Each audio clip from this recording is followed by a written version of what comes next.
El pasado 5 de febrero se cumplieron 118 años de la expedición de la Constitución de 1917. Y por primera vez, desde que se conmemora esa fecha, quienes se asumen como los nuevos dueños de la Carta Magna decidieron que esa celebración era privada, no de la nación mexicana. Y por eso, porque así lo decidió la dueña del festejo, la presidenta Sheinbaum, no invitó a la Suprema Corte de Justicia de la Nación, es decir, a la cabeza de uno de los tres poderes del Estado. Es un acto que organiza el Ejecutivo, dijo la presidenta de la República. Y entonces, en esta ocasión, tomé la decisión de que vamos a estar solo dos poderes, remató.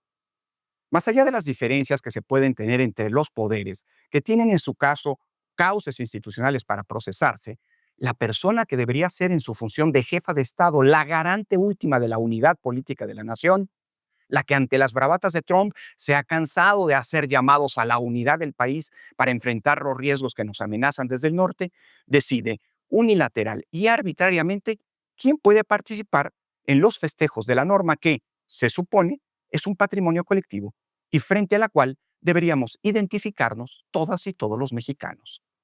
Desde hace meses, varios hemos estado advirtiendo de la amenaza a nuestra convivencia democrática que supone la cruzada emprendida por el morenismo para desmantelar las instituciones de control del poder que tan afanosamente se habían venido construyendo durante el proceso de transición política.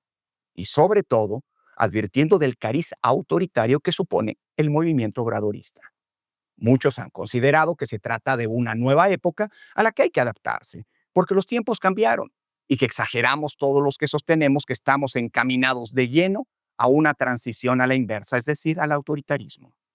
Por eso, debe agradecerse que la presidenta Sheinbaum, que en un exceso de honestidad, se revele tal cual es, con todas sus letras y sin matices. Es decir, una mujer con una mentalidad y con una vocación profundamente autoritaria.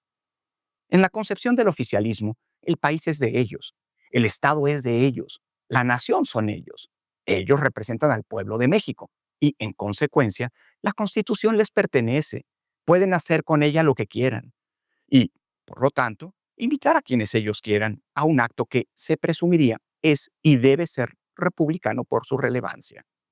No importa que todavía la Constitución, desnaturalizada por la maniacal obra de destrucción del morenismo, siga diciendo que el Poder Judicial y la Suprema Corte de Justicia sean los responsables de velar por la congruencia del orden jurídico y por la prevalencia de la Constitución misma. No de su letra, sino de los derechos humanos y de los principios políticos fundamentales que consagra y que en ella se plasman. A la cabeza de ese poder no se le invita para que quienes lo integran aprendan que en el nuevo orden político que pretende establecer el morenismo, el papel de los otros poderes es el de aprender a ser sumisos, condescendientes y obedientes con la voluntad del Ejecutivo. No se les invita, cito a Sheinbaum, porque la Suprema Corte también debe respetar al Ejecutivo y al Legislativo y debe respetar a la Constitución. ¿Quién es el que decide si la Corte respeta o no la Constitución? Pues quien detenta el poder político, las mayorías en el Congreso y en última instancia la Presidencia de la República, que para eso ganaron las elecciones, insisten una y otra vez. Bueno, sí se invitó, hay que decir, en primera fila, que no al podio, a las tres ministras que han demostrado, una, la demagogia propia del régimen, otra, la deshonestidad y la última, la fidelidad partidista a toda prueba, pero todas ellas abiertas y descaradas correas de transmisión de la voluntad gubernamental. Es decir, se premia precisamente a quienes detentan los antivalores que deberían enarbolarse en el Poder Judicial. El mundo al revés. Es demencial lo que está ocurriendo. Los poderes políticos, el legislativo y el ejecutivo, que en una democracia constitucional son los que están sujetos al control y revisión de sus actos por parte del Poder Judicial y en particular de los tribunales constitucionales, en nuestro caso de la Suprema Corte, para evitar que se abuse del poder que concentran en perjuicio de las libertades y los derechos de las y los ciudadanos, tanto de las mayorías, pero particularmente de las minorías, son ahora los que juzgan si el Poder Judicial se porta bien o no. Los poderes, pues, que deben estar sujetos a la revisión de la constitucionalidad de sus actos por parte de las instancias del Poder Judicial, ahora son los que juzgan si este último cumple o no la Constitución. Una de las grandes construcciones del constitucionalismo moderno, Hacer que los tribunales constitucionales sean los garantes de la prevalencia de la Constitución sobre las instancias políticas se tira a la basura. Y ahora el legislativo y el ejecutivo se convierten en los juzgadores de aquellos tribunales. Los garantes de la Constitución, los encargados de ser los vigilantes del poder, convertidos así en sujetos vigilados. De esta manera entiende la democracia el morenismo y nuestra presidenta.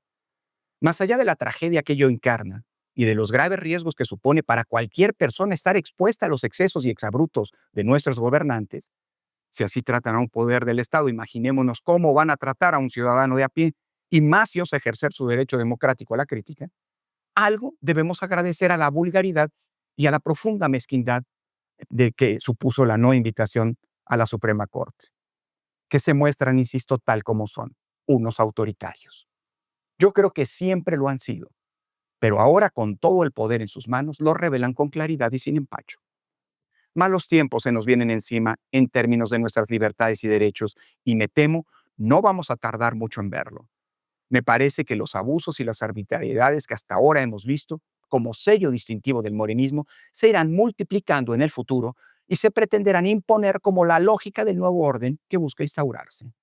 Por eso, frente a ello, quienes creemos que México es de todas y todos, de quienes hoy son mayoría, pero también de quienes no coincidimos con ellos, aquellos que asumimos que la nación mexicana nos incluye por igual con nuestras legítimas y enriquecedoras diferencias, no podemos dejar de denunciar y criticar esos abusos y la vocación autoritaria que encarnan.